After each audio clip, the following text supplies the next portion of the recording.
Hello friends, welcome back to our YouTube channel GK with me. तो आज के इस वीडियो में मैं आपके साथ डिस्कस करने वाली हूँ चंडीगढ़ एजुकेशन डिपार्टमेंट के बारे में। ये वीडियो आपके लिए बहुत अच्छी रहने वाली है क्योंकि चंडीगढ़ एजुकेशन डिपार्टमेंट ने चंडीगढ़ पीआरटी की जो आपकी 390 समथिंग पोस्ट थी उसके लिए सिलेबस जो है वो डिफाइंड सिलेबस अपनी साइट पर अपलोड कर दिया है। तो ये आपके लिए बहुत अच्छी बात है। अब आपको फालतू का पढ़ने की जरूरत नहीं पड़ेगी। ये आपका सिलेबस जो मैंने आपको एनटीटी के लिए बताया था थोड़ा थोड़ा उसके जैसा है, मतलब वैसा ही सिलेबस आपको देखने को मिलेगा। मैंने कहा था कि आपको बस ऊपर वाले टॉपिक ही पढ़ने हैं टीचिंग एप्टीट्यूड में, तो वही टॉपिक उसमें इंक्लूड किए गए हैं। मोस्ट ऑफ सिलेबस आपका सेम ही है। अभी मैं आपको कंप्लीट पीडीएफ के थ्रू आपको समझा देती हूँ कि आपके सिलेबस में क्या क्या दिया गया है। देन आप उसके अकॉर्डिंग ही अपनी प्रिपरेशन कीजिएगा, ठीक है। जितना कंटेंट मैंने आपको अपने चैनल पर करा रखा है आप वो सारा का सारा करेंगे। इसके अलावा मान लीजिए जैसे आगे कुछ इंपॉर्टेंट टॉपिक्स जो मुझे लगते हैं वो सारे मैं इस चैनल पर कराती जाऊंगी, तो आप चैनल के साथ जुड़े रहिएगा। इससे क्या होगा, आपकी जो तैयारी है वो आसान हो जाएगी, ठीक है। अब हम आपका ज्यादा टाइम तो नहीं लूंगी मैं। अब मैं आपको सारा सिलेबस जो है वो डिफाइंड सिलेबस भी बता देती हूँ कि आपका क्या क्या सिलेबस रहने वाला है, एंड देन आप उसके अकॉर्डिंग ही अपनी प्रिपरेशन कीजिएगा। तो अभी बने रहिएगा, मैं अभी आपको पीडीएफ के थ्रू समझाने वाली हूँ, बताने वाली हूँ कि आपका क्या सिलेबस है। तो मैंने जैसा कि आपको बताया है आपके सिलेबस के बारे में, तो यहाँ पर आप देख सकते हैं आपका सिलेबस मोस्ट ऑफ एनटीटी के जैसा ही रहने वाला है। मैंने एनटीटी का सिलेबस आपके साथ में डिस्कस किया था।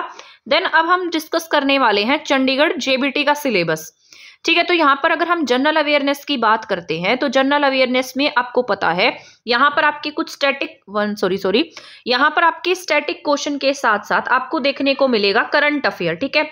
7-8 क्वेश्चन आप लगा सकते हैं यहाँ पर। उसमें जैसे आपको history, cultural geography, current affairs, economic scenarios, journal policies, scientific research and sports में कुछ टॉपिक्स देखने को मिल सकते हैं, ठीक है। तो ये बिल्कुल एज इट इज रहने वाला है। मैंने अपने चैनल पर बहुत सारा जनरल अवेयरनेस करा रखा है। अगर आप उतना भी कर लेते हैं और उसके साथ साथ स्टैटिक जीके कर लेते हैं तो आपका सफिशिएंट रहेगा, ठीक है। इसके बाद अगर हम रीजनिंग एबिलिटी की बात करते हैं तो रीजनिंग में जैसे कुछ टॉपिक्स मैंने आपको बताए भी थे, ब्लड रिलेशन, डायरेक्शन, तो वैसे ही टॉपिक यहाँ पर आपको देखने को मिल रहे हैं।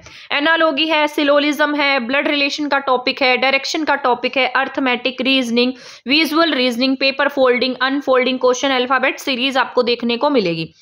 अर्थमेटिक जो है यहाँ पर ये चेंज आपको देखने को मिलेगा। एनटीटी जो है उसमें आपका जो मैथ है वो 15 मार्क्स का है, लेकिन यहाँ पर आपका मैथ 30 मार्क्स का रहने वाला है, जिसमें आपको missing number, series completion, mensuration, length, area, volume, distance and speed, fraction and ratios, geometry, percentage, आपको ना यहाँ पर मैथ्स जो है वो बहुत ही अच्छे से कर लेना है क्योंकि चंडीगढ़ के जितने भी एग्जाम्स हुए हैं उनमें मैथ्स जो है वो थोड़ा अच्छे ही लेवल का पूछा जाता है। तो आपको ये जो मैथ्स के टॉपिक यहाँ पर दे रखे हैं इनको बहुत अच्छे से कर लेना है, ठीक है। फिर चाहे आप इसके लिए कोई भी बुक फॉलो कर सकते हैं, मैंने आपको पूरी स्ट्रेटजीज के साथ में समझा भी रखा है। अब आप ये लगाकर चलिए कि अगर आपका मान लीजिए सिलेबस यहाँ पर आ गया है तो आपका एग्जाम भी बहुत जल्दी होगा, तो आप अपनी तैयारी को बहुत अच्छे से कीजिए।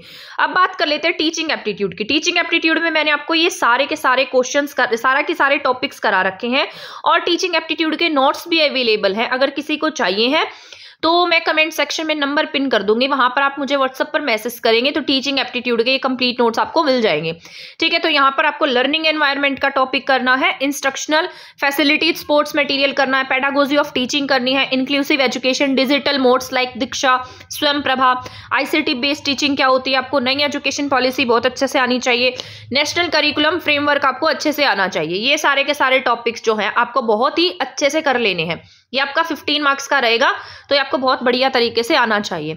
इंफॉर्मेशन आईसीटी के कुछ टॉपिक है, इसके लिए मैंने आपको बताया था ये बेसिक कंप्यूटर ही दिया गया है आपका।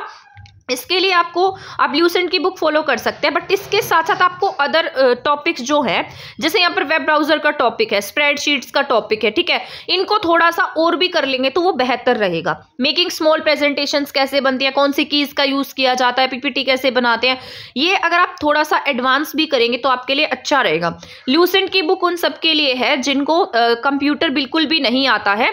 अगर आप वहां से करते तो आपका एक अच्छा बेस बन जाएगा, वहां के सारे क्वेश्चन आंसर्स कर लेना, एंड देन आप इसके कुछ एडवांस टॉपिक भी यूट्यूब से देखकर कर सकते हैं। अगर हम पंजाबी लैंग्वेज की बात करते हैं तो पंजाबी लैंग्वेज में सिरोनिम, एंटोनिम्स, स्पेलिंग्स, ठीक है, active passive voice, verbs, idem, phrases, unseen passage रहेगा। इसके बाद हिंदी एंड इंग्लिश में भी सेम टू सेम यही सिलेबस रहने वाला है, इसको आप देख लेना, आपका 30 मार्क्स का रहेगा। अब यहाँ पर मैथमेटिक्स ये फिर से 15 मार्क्स का है। देखो 2 बार मैथमेटिक्स इसीलिए दिया हुआ है, यहाँ पर जैसे आपको ज्योमेट्री हो गया, जियोमेट्री है, ट्रिग्नोमेट्री है, मेंसुरेशन है, statistics, probability, data handling, ratio, proportion, ये वाला जो मैथ है ना आपका, ये आपका बहुत इंपॉर्टेंट रहने वाला है। ठीक है, इसको आपको इतने अच्छे से करना है, ये वाला टॉपिक आपका, मतलब जितने भी टॉपिक्स यहाँ पर दे रखे हैं इनको बहुत बढ़िया तरीके से करना है और यहाँ पर आपसे एडवांस तरीके में ही पूछा जाएगा। ठीक है, इसके बाद अगर हम जनरल साइंस की भी बात कर लेते हैं तो जनरल साइंस में motion of laws of motions देखने को मिलेंगे, फिजिक्स का टॉपिक है, ग्रेविटी, ग्रेविटेशन क्या होता है, ग्रेविटी क्या होती है, वर्क एंड एनर्जी क्या होती है, फोर्स एंड प्रेशर क्या है, इलेक्ट्रिसिटी, मैग्नेटिज्म का टॉपिक है। ठीक है, लाइट रिफ्लेक्शन, रिफ्रैक्शन, फिजिकल। ठीक है, इसके बाद physical and chemical changes, structure of atom, metal, non metal का टॉपिक हो गया। इसके अलावा जैसे कुछ यहाँ पर बायोलॉजी के टॉपिक्स भी दिए गए हैं, इसको भी आप पढ़ सकते हैं। अगर हम बाद में सोशल साइंस के टॉपिक की बात करते हैं तो सोशल साइंस में आपको rise and growth and decline of Harappan civilisation, ये ना मैंने एक सीरीज स्टार्ट कराई थी जिसमें मैं आपको करा रही थी एंशिएंट इंडिया, उसमें मैंने आपको 2-3 टॉपिक पढ़ा दिए थे। बाकी हमारी सीरीज रहती है, जैसे ही मुझे टाइम मिलेगा मैं आपकी वो सीरीज कंप्लीट करा दूंगी। तो हड़प्पा सभ्यता पढ़ा दी मैंने आपको, वैदिक सभ्यता भी पढ़ा दी है। इसके बाद हम कंप्लीट करेंगे मौर्यन एम्पायर, ये आपके दोनों एग्जाम के लिए इंपॉर्टेंट रहेगा, चाहे आप एनटीटी का एग्जाम दें चाहे आप जेबीटी का एग्जाम दें। गुप्त डेंसिटी का टॉपिक है, rise of first Indian independence movement है। ठीक है, ये करा रखा है, सोशल रिफॉर्म्स मैंने करा रखे हैं, French revolution and Russian revolution में कराऊंगी आपको। एंड देन इसके बाद आपको इंडियन फिजिकल फीचर्स पढ़नी पड़ेंगे, ज्योग्राफी का टॉपिक, क्लाइमेट पढ़ना पड़ेगा, एग्रीकल्चर एंड पॉपुलेशन क्या है ये पढ़ना पड़ेगा। ये कुछ न्यू टॉपिक्स हैं जो ज्योग्राफी के टॉपिक रहने वाले हैं। इसके बाद मैंने आपको इंडियन कॉन्स्टिट्यूशन करा रखा है, इसमें फंडामेंटल राइट्स करा रखे हैं, ड्यूटी करा रखी है, डेमोक्रेसी करा रखी है। इसके बाद इकोनॉमिक्स का एक टॉपिक दिया गया है, सेक्टर्स ऑफ इंडियन इकोनॉमी। ठीक है, ये आपका कंप्लीट सिलेबस रहने वाला है। तो अब यहाँ पर आपको फालतू का टॉपिक्स पढ़ने की नीड नहीं है, अगर आप इतना भी पढ़ लेते हैं तो आपके लिए सफिशिएंट रहेगा। ठीक है, ये यहाँ पर आपका डिटेल सिलेबस है, तो एक बार आप इसको गो थ्रू कर लेना कि आपको कौन से टॉपिक्स जो है वो अच्छे से कवर करने हैं। ठीक है, तो मिलेंगे नेक्स्ट क्लास में हमारे नेक्स्ट टॉपिक्स के साथ, नेक्स्ट कंटेंट के साथ। तब तक आप चैनल के साथ बने रहें। अगर आपने चैनल को सब्सक्राइब नहीं कर रखा है तो आप सब्सक्राइब कर दीजिए, आगे आने वाले टाइम में आपको ऐसे ही और कंटेंट हमारे चैनल पर देखने को मिलता रहेगा। तब तक के लिए थैंक यू, धन्यवाद।